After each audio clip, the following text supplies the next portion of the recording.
Sandile Zungu, great to have you with us, Sandile. Thank you, Francis. So the Chamber of Mines generally represents business in these mining stakeholder meetings. Is that fair enough? Would the BBC like a voice? Well, of course, the Chamber of Mines is a major player in the mining industry, and so is SAMTA, which represents the small-scale miners who are forced to be reckoned with.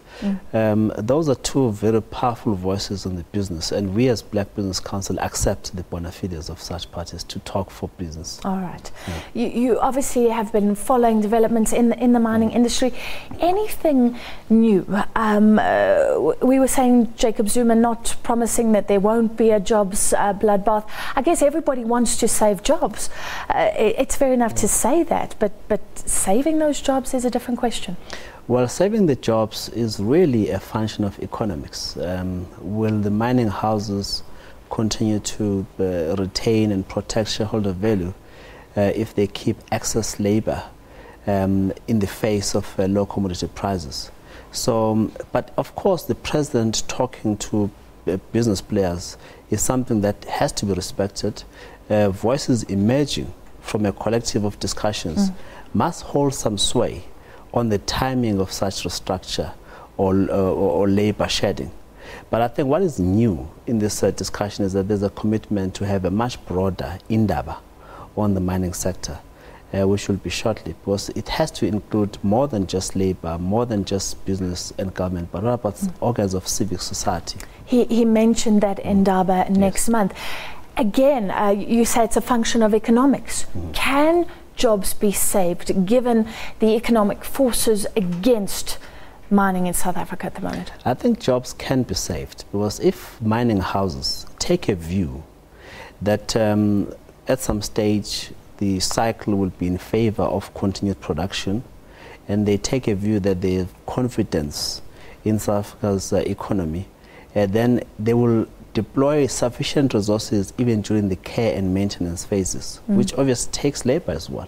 So it's a function of restore confidence, assure business that you have their interests long term, and they will deploy resources. But for them to continue producing at a loss, stockpiling whatever products, is not something which is supported by economic models. Okay, so you're saying long term they won't let those mines go. They will look after mines even if production dwindles to almost nothing. At least we can ramp up in future. Absolutely. I mean, of course, if they decide to not go on a care and maintenance, they risk losing those resources. They risk losing those mining or exploration rights.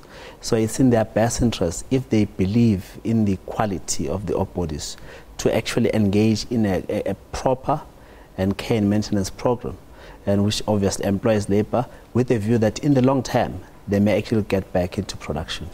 I'd like your opinion. Labour and Zuma have alluded to the fact that jobs have been saved in the past, and I guess a lot of those references allude to what happened in 2013.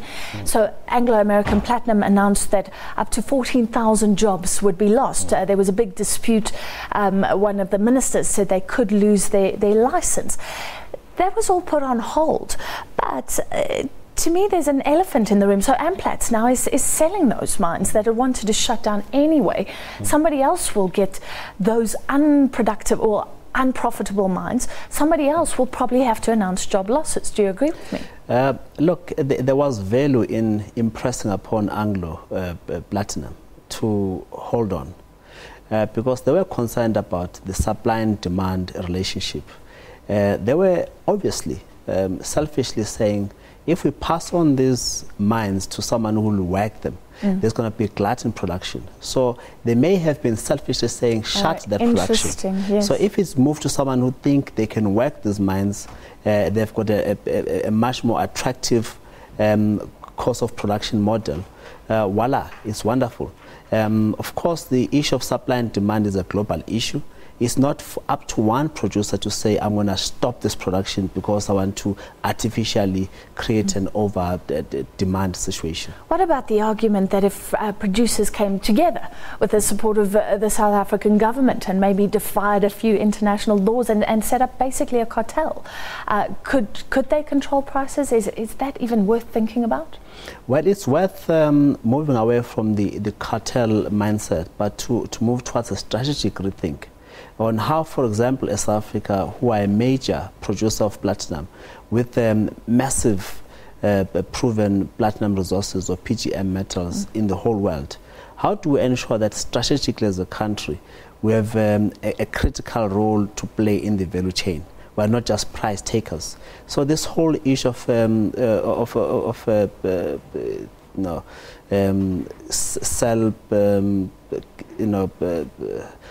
whatever it is called, is very important, because it basically says how to use PGMs for energy generation, and ensure that as South Africa we have a critical role on the value chain. Okay, so that's basically working together in a sense. Working together to ensure that on the resources side we are on the positive side of the chain.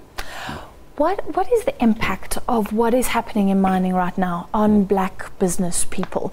Apparently Patrice Motsepe, his finances are being severely affected. When nationalization was on the table, people were saying, well, a lot of black miners actually are in the red and would benefit. What is the real situation?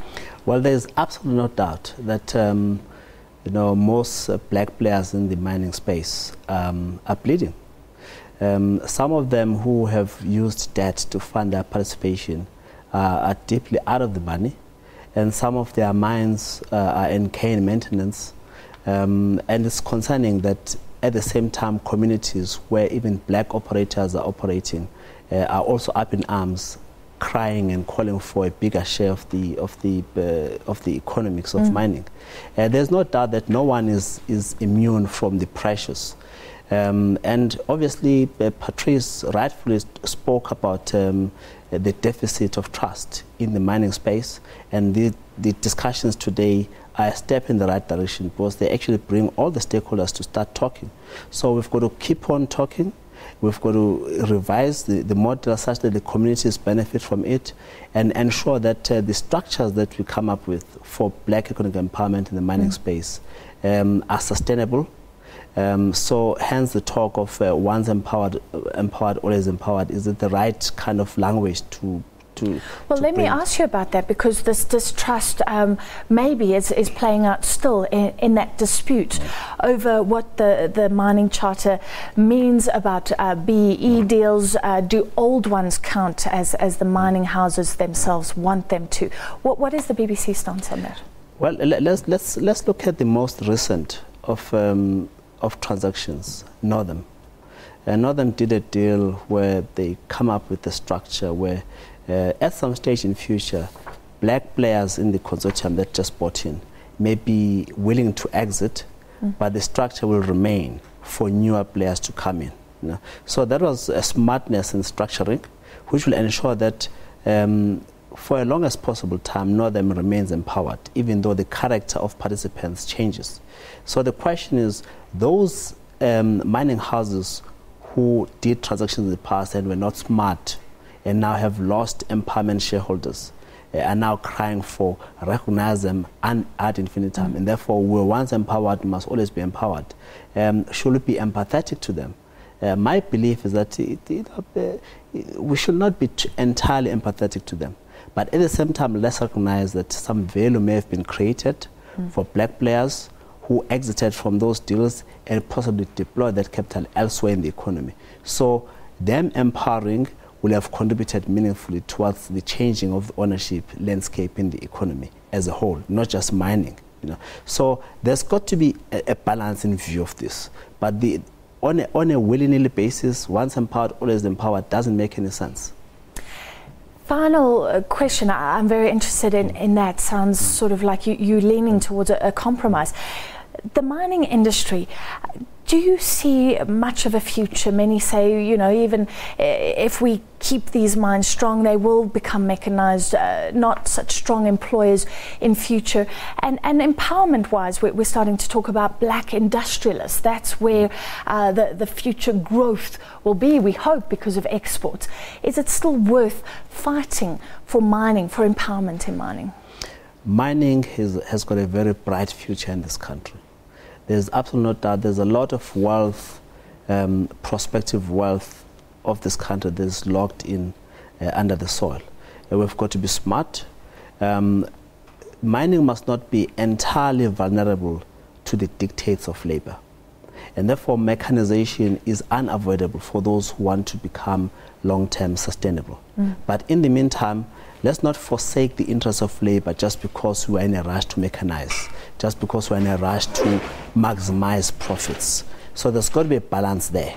But the mining industry is important, historically very important to South Africa, and it will continue to be important because it's actually a feeder to some other sectors which are very important in the services space. All right, thank you so much for your time this evening. That was the President of the Black Business Council, Sandile Zungu.